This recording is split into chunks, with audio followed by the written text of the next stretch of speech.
joining us. Thank you, Sean. How's everybody doing today? I think everybody's good. We'll go ahead and get started. Fantastic. All right. Thanks, Dave. All right. Well, We'll first go of ahead. all, guys, thanks for everyone for joining us. First thing I'd like to talk about is the other night we had a big time scare, longtime supporters, Stan Goldstein, just before halftime, had a medical emergency. And I just want to say kudos to so many people that played a role in saving his life, from the people in our fan section that noticed him not being in a comfortable state. Our athletic trainer, Matt, and the doctors and medical staff on hand at Iowa responded in a timely fashion, quick, efficiently, and did a courageous job of helping to save his life. And so that's the first thing I want to, mention, and just say we're very thankful and grateful for the report that he is recovering and moving to better days. Fighting Illini, another great challenge in front of us. This is a Big Ten basketball season. They found their rhythm the other night, had an impressive win over Minnesota. Obviously, they're always a dominant team on the glass, rebounding the ball, especially offensively. And then Kofi is tremendous challenge for anybody in the country while we scoring the basketball and rebounding. So, we've got our work cut out for us, but we got to make sure that we present a lot of resistance in terms of guarding the basketball, passes into the post, and then guarded in the post as well. We'll start with Ryan McFadden. Hey, Coach. My question is going back to what you mentioned about Kofi Cockburn. Tomorrow's matchup kind of brings back like the old school big man matchup between Kofi and Q. I just want to get your thoughts on, you being a big man yourself, the evolution of that position now, where we're seeing a lot of big men today stepping outside, taking outside jumpers, and having more perimeter games. So I just want to get your thoughts on the evolution of that position over the years. Well, I think the evolution of the game, to be honest with you, kind of goes with the players, if you will, because, you think back when Shaq was playing, when I was in the NBA, every team had 2 to 3 guys on their roster to guard Shaq or guys of that size.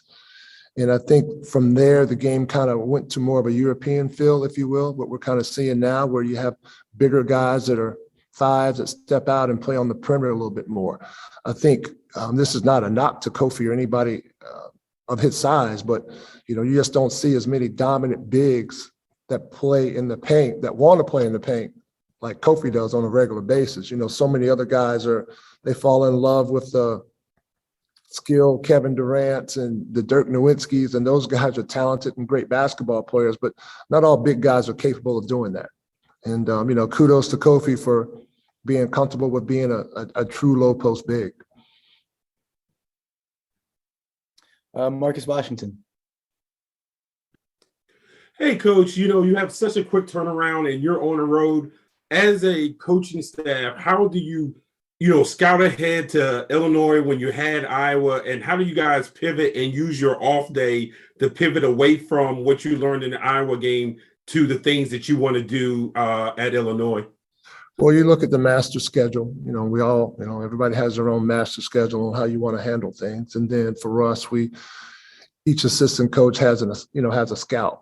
And so the Iowa scout coach and I, we spent time together and spent time with the staff. And then that's what we're doing. That's what we've been doing the last couple, yesterday and today, preparing for this upcoming game. And so, the one thing, Marcus, for us that I think has been really good is we stayed on the road. And I think that's good from the standpoint of just gives our guys a chance to get more rest. We don't have in-class sessions going on right now. We have some guys that started a winter term, but that's all online. And so, we've had a chance, be at the hotel and take care of our bodies and get some rest and decompress a little bit. So, that's probably been the biggest thing on this road swing for us. It's a 2-game road swing, how we're looking at it. And our guys have got a chance to get a little bit more rest than they probably normally do because they don't have their familiar surroundings around them, right? So they don't know, we're all in a hotel. We don't have any cars. They don't have a lot of friends outside the guys on the team. So they're bonding with their teammates and they're in the hotel resting. So we feel good about that in terms of our guys' bodies recovering. Dave Preston. Morning, Danny. You've 5 games under your belt as the interim head coach. What's impressed you by how this team has grown offensively, and what strides are you still looking for things to happen as the cookies are still in the oven offensively for you guys at this time? Yeah, you're right, Dave. The one thing that I've been really impressed with is the grit that our guys have shown. Obviously, we haven't gotten off to some of the starts that we like recently, but we've had some determination and grit to battle back and get into the ball game. So that's always good to see. And that's the type of mindset and mentality that you're going to need in this type of conference, in any Power 5 conference, especially when you play on the road. Offensively, Iowa game did not end the way that we wanted to, but the takeaway from that was we had good balance scoring throughout our starting lineup. We shared the basketball and did some good things in that regard. So, offensively, we've got to figure out different ways that we can manufacture some points. And I like for us to get to the free throw line a little bit more. We like to get out and transition more. And we have to have the mindset of getting paint touches, because once we get paint touches, we're able to kick the ball out to shooters, shooting shots in rhythm behind the three-point line, or catch and drive a bad pullout, bad closeout defensively to some type of floater or another drive and kick play. So offensively, ball movement, body movement, paint touches, share the basketball, and then get out and transition and get to the free throw line in ways that we need to manufacture points to score in this league. Bruce Posner. Oops. Yeah, Coach. You've coached in the ACC, you coached elsewhere. You never coached I'm not studying your resume, but you've coached against Big Ten teams. But what's unique about coaching in the Big Ten? What are you adapting to? Is it physicality, or you see games are always close, in the Big Ten, and, there's never an easy win? Yeah, Bruce, what I'm adjusting to in the Big Ten is just the different personalities of the coaches. Each coach has a different personality in a sense of what they're trying to run and what they're trying to accomplish out there on the court. And so for me, that's the biggest thing, watching tapes, watching how they come out of timeouts, watch how they come out to start the second half. When somebody on their team gets a hot hand, what plays do they go to? So those are all the little intricate details that I'm trying to learn about all the coaches in this league and the systems that they run. You look across the board and each league has talented basketball players, and the Big Ten definitely has quite a few of those. And that's the biggest thing for me, is just trying to learn the different personalities of the coaches that you compete up against and try to have a feel for what they like to go to in certain situations. Yeah. Are you satisfied with the early growth of Caduce in Big Ten ball? I mean, he had a nice game, 5 for 6 from the field on Monday. Is he adapting? I mean, he's going to get his test tomorrow. We know that.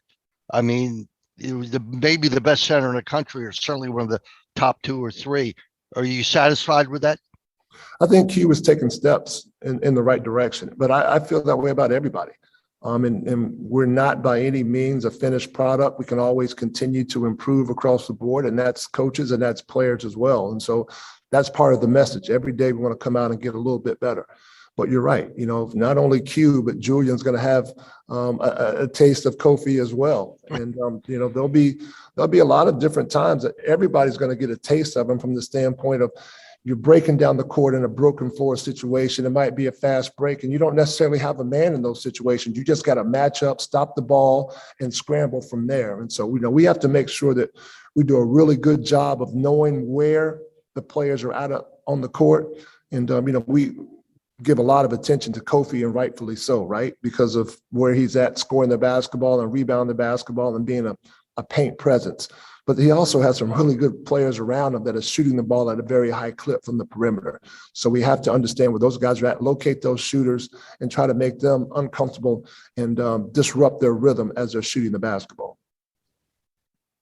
2 more, Alif and then Sam. Go ahead, Alif.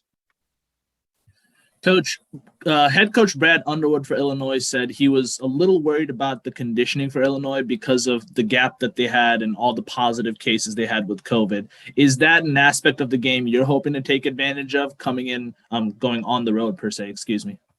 Leaf, every coach is going to say that, right? You know, every coach that comes off a break, oh, our guys aren't quite conditioned, or, you know, there are probably some repercussions of what you guys are going through. If you're talking about COVID or even some type of respiratory illness, that's going to affect your air to a certain extent. But, you know, as a player, when you're out there on the court and you feel the energy and the excitement and the competitiveness of the game, you'll find a way to push through it. And if you're struggling pushing through it, your coach will sub you out for a quick minute. So I understand what Brad is saying, but we all say the same thing. Go ahead, Sam. Hey, coach, you haven't got a lot of scoring production from your bench in recent games. And obviously last game, Fats and Eric each had to play 37 minutes. That's something that's a concern moving forward? Well, you know, we feel good about the guys coming in off the bench. You know, yes, we like to have a little bit more point production, but, you know, they check the boxes in so many different areas for us. When we talk about energy generating behaviors, whether it's deflections defensively, being in a stance, doing a lot of other things to get guys shots, whether those guys are getting paint touches and kicking out to players. So, you know, we like to see better production across the board from everyone, but those guys do a really good job of coming in and feeling the game and going from there. And our starting group last game, like I said, we had 5 guys in double figures, so the balance was there. But part of the reason that those guys were able to score the ball so well is because the guys that came in off the bench understood that they had it going and got them a few more touches. Awesome. Thank you, Coach. Appreciate your time. Thank you.